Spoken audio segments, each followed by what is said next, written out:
Mevo Cloud. Power your digital future. Looking for a great hosting solution?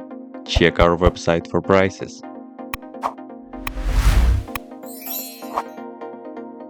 First, what you need to do is to update the server packages. You can do this by the following command.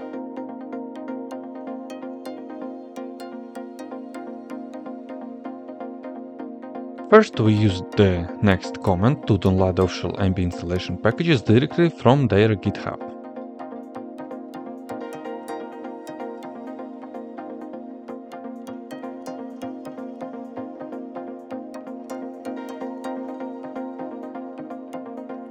Next, run the next command to install the Debian packages we just downloaded.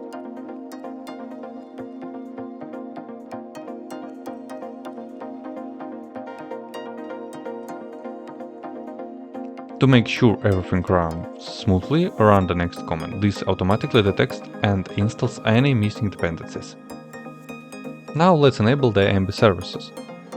This command ensures that the media server starts up automatically every time your system boots. Finally, start the Emby server with the next command. Everything is set, open your web browser and navigate to your server IP address with the next port to begin the initial setup wizard. Finish the setup and you can start to work with Emby. That's it. If you have any question, please leave them in comments.